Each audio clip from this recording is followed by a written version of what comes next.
నమస్తే, good morning, welcome to స్వతంత్ర news. నేను సౌన్య. బుల్టన్ల ముందుగా హెడ్లైన్ చూద్దాం. పిఠాపురం వంగ గీత రాజమండ్రి సిటీ మార్గాన్ని భరత్ 27 మందితో వైసీపీ ఇన్ఛార్జిల రెండో జాబితా విడుదల. ఇవాళ ఢిల్లీ వెళ్లనున్న వైఎస్ షర్మిల. పార్టీ విలీనంపై కాంగ్రెస్ హైకమాండ్తో చర్చలు.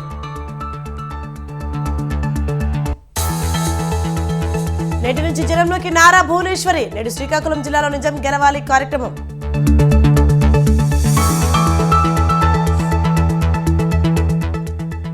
మెట్రో రైలు కొత్త మార్గాలకు డిపిఆర్ సిద్ధం చేయండి, అధికారులను ఆదేశించిన సీఎం రేవంత్.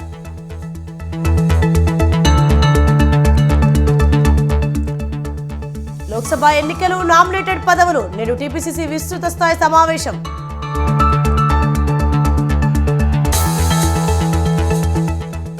కేంద్రంతో ట్రాన్స్పోర్ట్ అసోసియేషన్ చర్చలు సఫలం. సమ్మె విరమించిన ట్యాంకర్ల డ్రైవర్లు.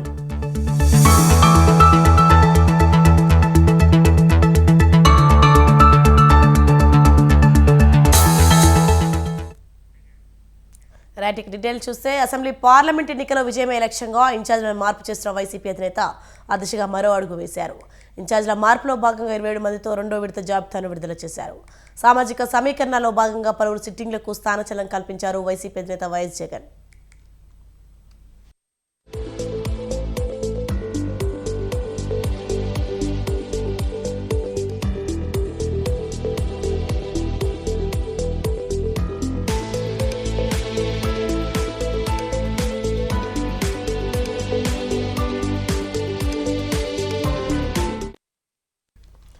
అనంతపురం ఎంపీ సీట్కు ఇన్ఛార్జ్గా శంకర్ నారాయణకు బాధ్యతలు అప్పగించారు.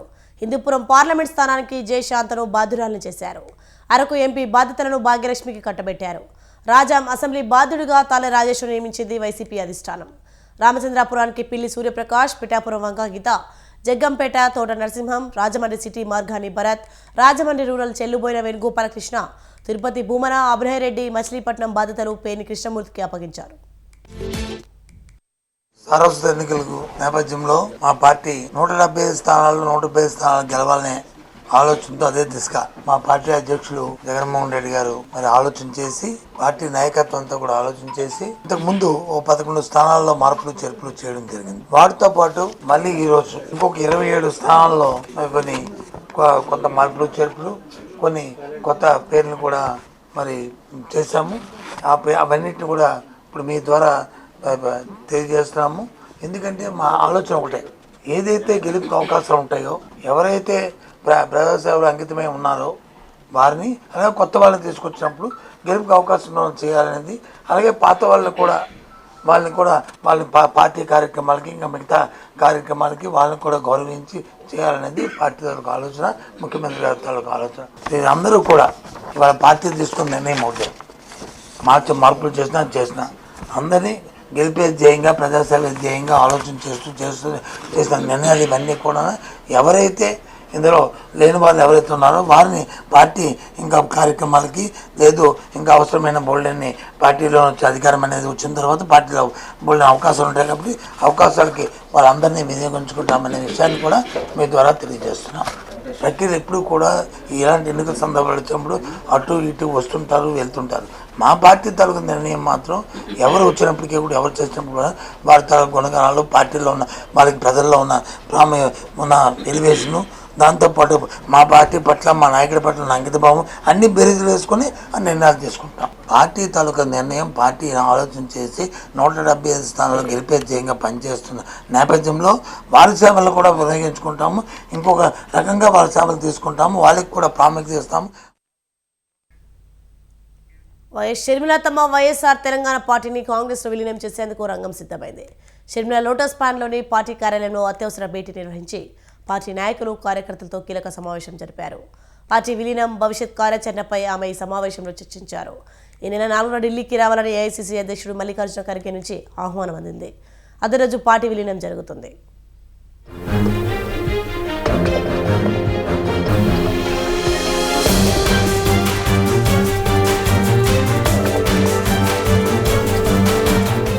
వైఎస్ఆర్టీపీ పార్టీ కాంగ్రెస్ పార్టీలో విలీనం కానుంది. వైఎస్ షర్మిల నేడు కడప జిల్లా ఇడుపులపాయకు వెళ్తున్నారు. ఇడుపులపాయలో తన తండ్రి వైఎస్ రాజశేఖర్ రెడ్డి సమాధి వద్ద నివాళులు అర్పిస్తారు. కొత్తగా పెళ్లైన కుమారుడు రాజారెడ్డి, కోడలు ప్రియతో కలిసి షర్మిల ఇడుపులపాయ వెళ్తున్నారు. అక్కడే పార్టీ విలీనంపై ఓ ప్రకటన చేసే అవకాశం ఉంది. 4న ఢిల్లీలో కాంగ్రెస్ అధ్యక్షుడు మల్లికార్జున ఖర్గే, సీనియర్ నాయకులు రాహుల్ గాంధీ, ప్రియాంక గాంధీ సమక్షంలో షర్మిల కాంగ్రెస్ తీర్థం తీసుకోనున్నారు.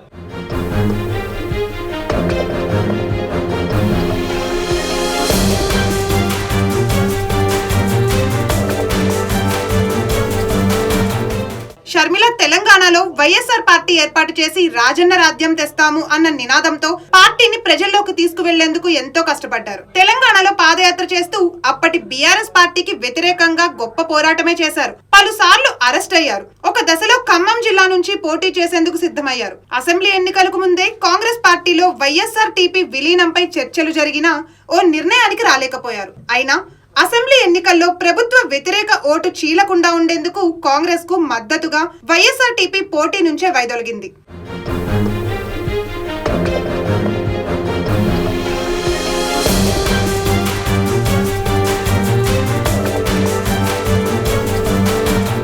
తెలంగాణలో కాంగ్రెస్ పార్టీ అధికారంలోకి వచ్చిన తర్వాత ఆంధ్రప్రదేశ్ లోనూ దాదాపు నామమాత్రంగా ఉన్న కాంగ్రెస్ పార్టీ పునరుజ్జీవనంపై కాంగ్రెస్ అధిష్టానం దృష్టి పెట్టింది. ప్రస్తుత ఏపీ సీఎం జగన్ సోదరి వైఎస్ఆర్టీపీ అధ్యక్షురాలు షర్మిలను కాంగ్రెస్ పార్టీలో చేర్చుకొని ఏపీలో కాంగ్రెస్ పునరుద్ధరణలో ఆమెకు సేవలు వినియోగించాలి అన్న ఆలోచనలో భాగంగానే 4న షర్మిల పార్టీ కాంగ్రెస్ లో విలీనమవుతోంది.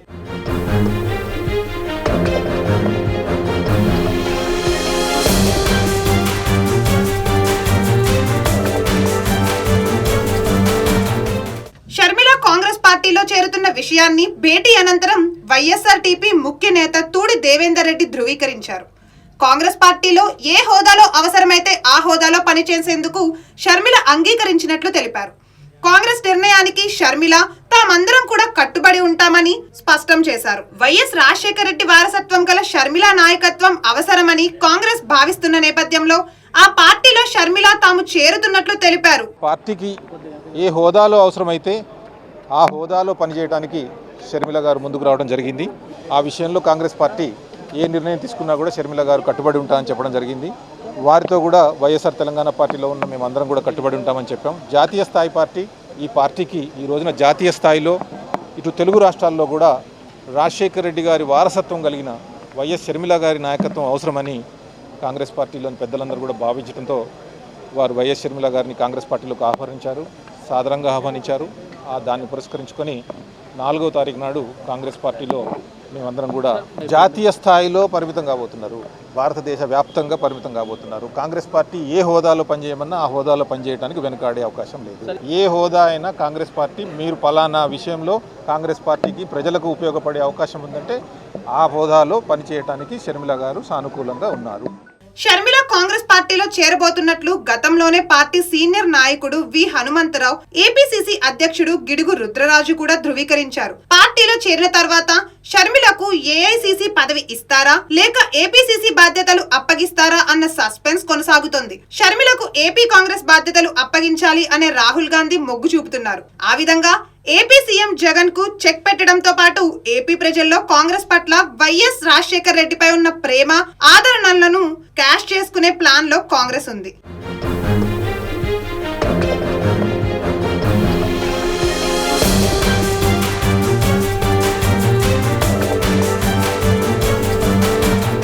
తెలంగాణలో వైఎస్ఆర్టీపీ కోసం ఇన్నాళ్లు కృషి చేసిన షర్మిల ఇక ముందు ఏపీలో కాంగ్రెస్ పునరుద్ధరణలో కీలక పాత్ర వహించనున్నారు. ఆమెకు ఏఐసీసీ పదవి లేదా కాంగ్రెస్ వర్కింగ్ కమిటీలో కీలక పదవి ఇస్తారు అని కాంగ్రెస్ వర్గాలు భావిస్తున్నాయి.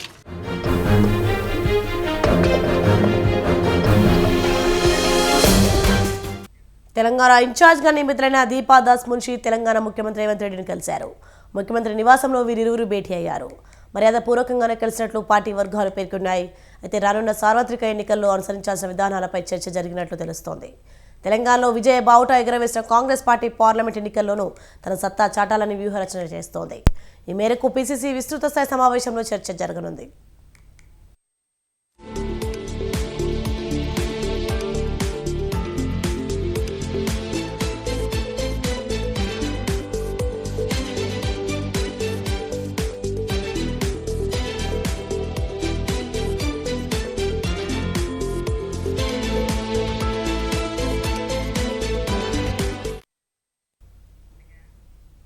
బీఆర్ఎస్ ప్రభుత్వం చెప్పిన సాగునీటి ప్రాజెక్టులపై దర్యాప్తు చేయాలని కేంద్ర మంత్రి బీజేపీ రాష్ట్ర అధ్యక్షుడు కిషన్ రెడ్డి డిమాండ్ చేశారు. గత ప్రభుత్వం కేసీఆర్ను అపర భగీరథుడుగా కీర్తించిందని, అనే ప్రాజెక్టులకు కేసీఆర్ చీఫ్ ఇంజనీర్ అని ప్రచారం చేశారని అన్నారు. కాళేశ్వరం ప్రాజెక్టుకు ఖర్చు చేసిన 1,00,000 కోట్ల పరిస్థితి ఏమిటని ప్రశ్నించారు. సాగునీటి ప్రాజెక్టులపై దర్యాప్తు చేయించే బాధ్యత కేంద్ర ప్రభుత్వం తీసుకుంటుందని కిషన్ రెడ్డి చెప్పారు. 80,000 పుస్తకాలు చదివినటువంటి కేసీఆర్ చీఫ్ ఇంజనీర్ గా కట్టినటువంటి ప్రాజెక్టు మేడిగడ్డ కుంగింది, అన్నారం బ్యారేజీ గ్యారెంటీ లేకుండా పోయింది. ఈరోజు కాళేశ్వరం ప్రాజెక్టు తెలంగాణ ఇమేజ్ ను గోదావరి పాలు చేశారు.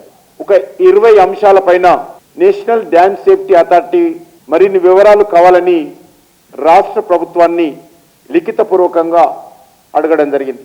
కానీ దురదృష్టం ఏంటంటే ఈ రోజు వరకు కూడా రాష్ట్ర ప్రభుత్వం నుంచి ఏ రకమైనటువంటి వివరాలు అందచేయలేదు. మేము కేసీఆర్ని అడిగినప్పటికీ కూడా ఆయన సిబిఐకి అంగీకరించలేదు. చట్టం చేయడం జరిగింది. సిబిఐ రాష్ట్ర ప్రభుత్వ అనుమతి లేకుండా తెలంగాణకు సంబంధించినటువంటి ప్రభుత్వ ప్రాజెక్టుల మీద దర్యాప్తు చేయకూడదనేటువంటి ప్రజా సేవకులుగానే ఉండి ప్రజల కష్టాలు తీరుస్తామని రాష్ట్ర రెవెన్యూ శాఖ మంత్రి పొంగులేటి శ్రీనివాసరెడ్డి అన్నారు.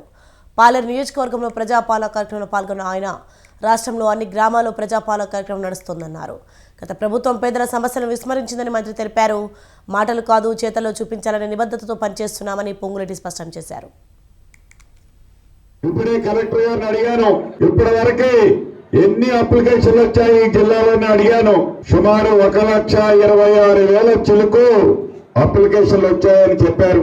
గడిచిన 10 సంవత్సరాలలో ఏ తెలంగాణ రాష్ట్రం వస్తే మంచి జరుగుతుందని కలల కన్నా తెలంగాణ ప్రజల కోరికల కలల్లాగానే మిగిలిన ఈ సందర్భంలో తెలంగాణ ప్రజలకు ఎప్పుడు ఇందిరమ్మ రాజ్యం వస్తే మా కుటుంబాలు బాగుపడతాయని ఎదురు చూసి రాజ్యాన్ని తెచ్చుకున్న తర్వాత కూడా మీ మనసుల్లో కోరికలు అడగకపోతే అది కరెక్ట్ కాదు అని మీ వద్దకే ప్రభుత్వాన్ని పంపించి మీ ఇంటి దగ్గరికి అధికారులను పంపించి ఇచ్చిన ప్రతి వాగ్దానాన్ని మీ గుమ్మాన్ని.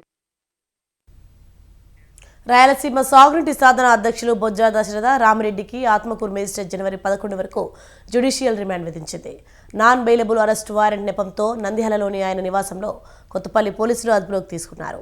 7 ఏళ్ల కిందట సాగునీటి కోసం ఉద్యమించి సిద్ధేశ్వరం అలుగు శంకుస్థాపనను 30,000 మంది చేపట్టడం అప్పట్లో సంచలనం రేకెత్తించింది. బొజ్జాపై కేసులు నమోదైన 7 ఏళ్ల తర్వాత పోలీసులు అరెస్ట్ చేశారు. జైల్లో పెట్టినా చివరికి ప్రాణాలు పోయిన రాయలసీమ సాగునీటి ఆశలు అభివృద్ధి కోసం ప్రాణ త్యాగానికి సిద్ధపడ్డామని బొజ్జా దశరథ రామిరెడ్డి అన్నారు. అప్పటి టీడీపీ ఇప్పటి వైసీపీ ప్రభుత్వాలు రాయలసీమకు ద్రోహం చేస్తూనే ఉన్నాయని ఆయన ఆగ్రహించారు.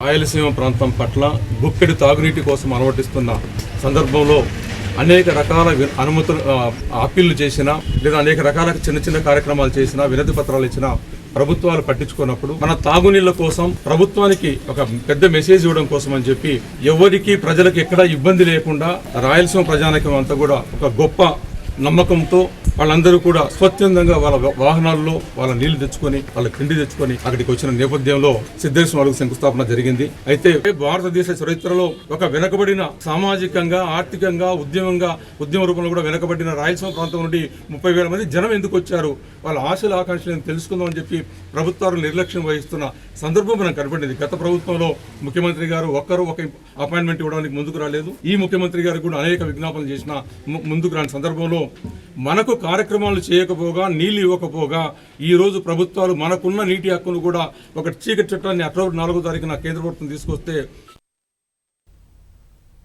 చిత్తూరు జిల్లా పొంగనూరులో అంగన్వాడీలు చేపట్టిన నిరసన 22వ రోజు మంగళవారం కొనసాగింది. రాష్ట్ర ప్రభుత్వం వెంటనే తమ సమస్యలను పరిష్కరించాలని అంగన్వాడీలు డిమాండ్ చేశారు. రాష్ట్ర ప్రభుత్వం తమ న్యాయమైన కోరికలు నెరవేర్చాలని రోజుకో రకంగా వారు వినూత్న రీతిలో నిరసన కార్యక్రమాలు చేపడుతున్నారు. అయితే తమ విషయంలో ప్రభుత్వం ఏమాత్రం స్పందించడం లేదని అంగన్వాడీలు ఆవేదన వ్యక్తం చేశారు. నూతన సంవత్సరం రోజు తీపి కబురు కోసం ఎదురు చూసిన తమకు నిరాశ ఎదురైందన్నారు. చిత్తూరు కలెక్టరేట్ను బుధవారం ముట్టడిస్తామని అంగన్వాడీలు ప్రకటించారు. డిమాండ్లు పరిష్కరించే వరకు సమ్మె ఆగదని అంగన్వాడీలు తెలిపారు. Anganwadi workers and helpers union కనీస వేతనం కనీస వేతనం గ్రాడ్యుటీ. రెడ్డి గారికి నమస్కారము. అయ్యా, మేము ఈ రోజుతో 22వ రోజు సమ్మె చేస్తున్నాము పుంగనూరు ప్రాజెక్టు. కానీ మీరు ఇంతవరకు ఎటువంటి స్పందన లేదు. బర్త్డేకి చెప్తారు శుభవార్త అనుకున్నాము, అది లేదు. జనవరి 1కి చెప్తారు శుభవార్త అనుకున్నాము, అది లేదు. కానీ మీరు ఇంకా ఎందుకో మాకు స్పందించటం లేదు. కావున రేపు 3వ తేదీ కలెక్టరేట్కు అందరం మినీ వాళ్ళు హెల్పర్స్ వర్కర్స్ అందరూ కలెక్టరేట్ ముట్టడి చేయాలనుకుంటున్నాము. కావున మీరు దీనికైనా స్పందిస్తారని కోరుకుంటున్నాము. మోహన్ రెడ్డి గారికి నమస్కారము. అయ్యా, మేము వైఎస్ జగన్ ప్రభుత్వం నిరుద్యోగులను మోసం చేసిందంటూ టీఎన్ఎస్ఎఫ్ నాయకులు అనంతరం వినూత్నంగా నిరసన వ్యక్తం చేశారు. 4.5 ఏళ్లుగా జాబ్స్ లేని జాబ్ క్యాలెండర్ విడుదల చేశారంటూ చెరువు కట్ట వద్ద జాబ్ క్యాలెండర్కు పిండి ప్రదానం చేశారు.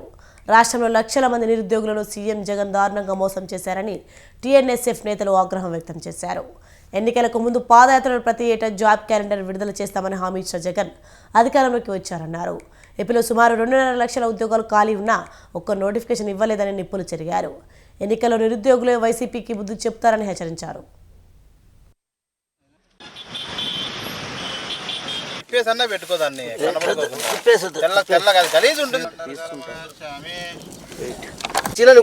వచ్చినాక నువ్వు వస్తున్నావు అని చెప్పి నెక్కించుకుని వచ్చినాడు. ముఖ్యమంత్రి అప్పుడు ప్రతిపక్ష నాయకుడు జగన్మోహన్ రెడ్డి వైసీపీ అధికారంలోకి వచ్చిన వెంటనే ప్రతి సంవత్సరం జాబ్ క్యాలెండర్ విడుదల చేస్తానని మాయమాటలు చెప్పి 5 సంవత్సరాలు కావస్తున్నా ఈ రాష్ట్రంలో 2,35,000 ఉద్యోగాలు ఖాళీగా ఉన్నాయి. కానీ జగన్మోహన్ రెడ్డి గారు ఏ సంవత్సరం జాబ్ క్యాలెండర్ విడుదల చేయకపోవడం చాలా చిగ్గుచేటు. ఈ రాష్ట్రంలో 40 లక్షల మందికి పైగా నిరుద్యోగులు ఉన్నారు. ఉద్యోగాలు లేక ఇతర రాష్ట్రాలలో హోటల్స్ లోను పనిచేస్తూ జీవనం సాగుతున్నారు. అదేవిధంగా ఈ అనంతపురం జిల్లా కానీ ఈ రాష్ట్రం కానీ ఎక్కువ బడుగు బలహీన వర్గాల విద్యార్థులు ఉన్నారు. కానీ జగన్మోహన్ ఆ రోజు ఆశ చూపిన దానికి ప్రతి ఒక్కరూ ఓటేసిన పాపానికి ఈరోజు నిరుద్యోగులకి ఈ తిప్పులు తప్పడం లేదు. కానీ మేము ప్రతి సంవత్సరం మా ఉద్యోగాలు మాకు ఇవ్వండి, మా బాధలు మేము పడతాము. కానీ నువ్వు ఆడింది ఆట పాడింది పాట, నీ ఆదాయం పెంచుకుంటున్నావు కానీ నిరుద్యోగుల వైపు చూడడం లేదు. జగన్మోహన్ రెడ్డి ఈరోజు యువతికి ఉద్యోగాలు లేక ఇతర రాష్ట్రాలకు వెళ్ళిపోతున్నారు. ఈ రాష్ట్రం అభివృద్ధి లేదు, పరిశ్రమలు లేవు. కానీ ఈరోజు మేము 5 సంవత్సరాలు కావస్తుంది, కానీ ఇక్కడ ఉద్యోగాలు శూన్యమైపోయినాయి. కాబట్టి ఈ రాష్ట్రంలో నిరుద్యోగుల తరపున మేము ఈరోజు జాబ్ క్యాలెండర్కి బాపట్ల జిల్లా పర్చూరు నియోజకవర్గంలో జరిగిన పలు అభివృద్ధి కార్యక్రమాల్లో వైసీపీ ఇన్ఛార్జ్ ఆమంచి కృష్ణమోహన్ పాల్గొన్నారు. ఈ సందర్భంగా ఆమంచి పలు అభివృద్ధి కార్యక్రమాలకు శంకుస్థాపన చేశారు. చిన్న గంజా మండలం పెద్ద గంజాలంలో 2 నూతన ఎలక్ట్రికల్ ట్రాన్స్ఫార్మర్లకు ఆమంచి శంకుస్థాపన చేశారు. దీంతో 180 మంది రైతులకు ఉచితంగా వ్యవసాయ విద్యుత్ కనెక్షన్లు లభిస్తాయన్నారు. అనంతరం చీరాల నుండి పెదగంజాం పర్లెపాలెం వరకు కొత్తగా వేసిన ఆర్టీసీ బస్సును ముఖ్య అతిథిగా ప్రారంభించారు. చిన్నగంజాం పెద్దగంజాం మధ్య 40 లక్షల జిల్లా పరిషత్ నిధులతో ఏర్పాటు చేసిన గ్రావెల్ రోడ్డును ప్రారంభించారు.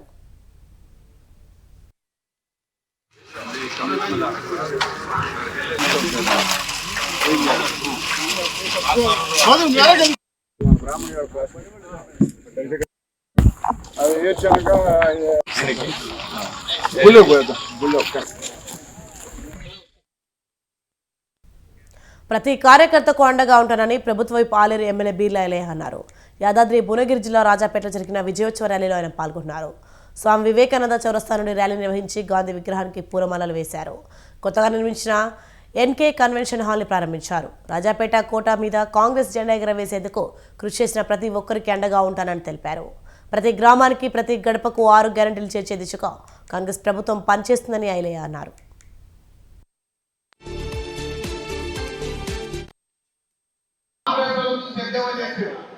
కానీ ఇవాళ మనం గెలిచినమంటే ఆలయంలో మార్పు మొదలైంది.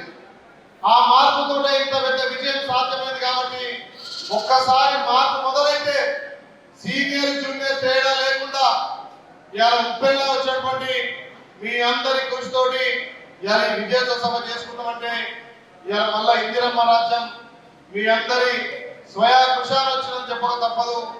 ఏ నమ్మకంతో అయితే మీరు మీ బిడ్డగా నన్ను ఓట్లేసి గెలిపించినో ఆ నమ్మకాన్ని నిలబెట్టి ఆలయంలో రాజాపేట మండలాన్ని ముందు. నెల్లూరు కలెక్టరేట్ వద్ద రైతు వెంకటరమణయ్య కిరోసిన్ పోసుకుని ఆత్మహత్యయత్నం చేశాడు. జలదంకి మండలం ముద్దూరుపాడు రైతు వెంకటరమణయ్య తన భూమిలోకి తనను కొందరు రానివ్వడం లేదని వాపోయాడు. మండల అధికారులకు చెప్పినా ప్రయోజనం లేదని ఆవేదన వ్యక్తం చేశాడు. అందుకే కలెక్టరేట్ వద్ద సూసైడ్ అటెంప్ట్ చేసినట్లు చెప్పాడు. ఈ ఘటనపై కలెక్టర్ హరినారాయణ సింగ్ స్పందించారు. రైతు వద్దకు వెళ్లి సమస్య పరిష్కరించాలని డిఆర్ఓ లవణ్కు ఆదేశించారు. రైతు సమస్యపై సమగ్ర నివేదిక ఇవ్వాలని జలదంకి తహసీల్దార్కు డిఆర్ఓ చెప్పారు. రైతును అడ్డుకున్న వారిపై చర్యలు చేపట్టాలని కావలి ఆర్డీఓ డీఎస్పీలను ఆదేశించారు.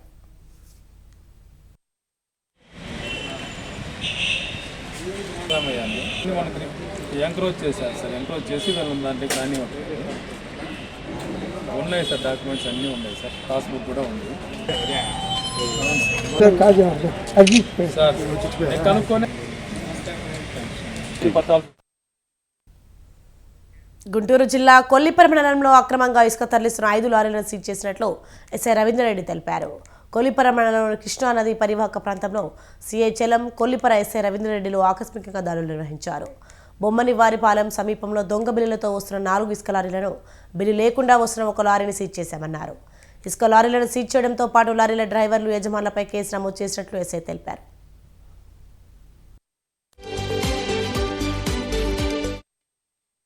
ఉన్నతాధికారుల సమాచారం మేరకి తెనాలి ఎస్సీబీసీఐ చలం సారు మరియు కొల్లిపర ఎస్ఐ మరియు సిబ్బందులు కలిసి ముందస్తు సమాచారంతో కొల్లిపరలోని భారత్ పెట్రోల్ బంక్ దగ్గర వాహనాలు తనిఖీ చేస్తుండగా 4 లారీలు రావడం జరిగింది. వాటి యొక్క బిల్లులు తనిఖీ చేయగా అనుమానించి వాటిని వెరిఫై చేయగా అవి నకిలీ బిల్లులు అని తేలింది. ఆ 4 లారీలను సీజ్ చేసి పోలీస్ స్టేషన్ తరలించి వారిపై కేసు నమోదు చేయడం జరిగింది. మరియు అదే విధంగా మరొక బిల్లు లేనటువంటి మరొక లారీని కూడా ఎస్సీబీ అధికారులు పట్టుకోవడం జరిగింది. దానిపై కూడా కేసు నమోదు చేయండి. మొత్తం మీద నకిలీ బిల్లుతో అక్రమంగా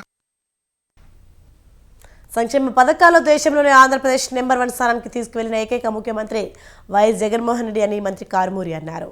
పశ్చిమ గోదావరి జిల్లా తణుకు బాలుర హైస్కూల్లో నిర్వహించిన 3,000 రూపాయల పెన్షన్ల పంపిణీ కార్యక్రమంలో మంత్రి కారుమూరి పాల్గొన్నారు. తణుకు నియోజకవర్గంలో పెన్షన్లు 11 కోట్ల రూపాయల వరకు పెరిగినట్లు మంత్రి కారుమూరి వెల్లడించారు. ఇన్ని సంక్షేమ పథకాలు అందజేస్తున్న ముఖ్యమంత్రి జగన్మోహన్ రెడ్డిని వచ్చే ఎన్నికల్లో గెలిపించాలని కారుమూరి కోరారు.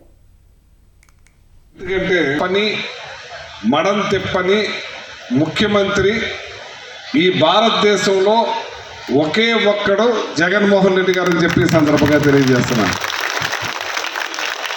పాదయాత్ర చేశాడు. ఎవరు ఇబ్బంది పడతారో వాళ్ళన్ని కష్టాలు కూడా తెలుసుకున్న నాయకుడు జగన్మోహన్ రెడ్డి గారు అని చెప్పి సందర్భంగా తెలియజేస్తున్నాను. ఆ పాదయాత్ర చేసి ఆయన అన్ని రాసుకుని ప్రజలు ఏది కోరుకుంటున్నారో అవన్నీ కూడా తూచా తప్పకుండా నెరవేర్చిన మనిషి జగన్మోహన్ రెడ్డి గారు. ఇవి bulletin updates. For more updates keep watching స్వతంత్ర న్యూస్.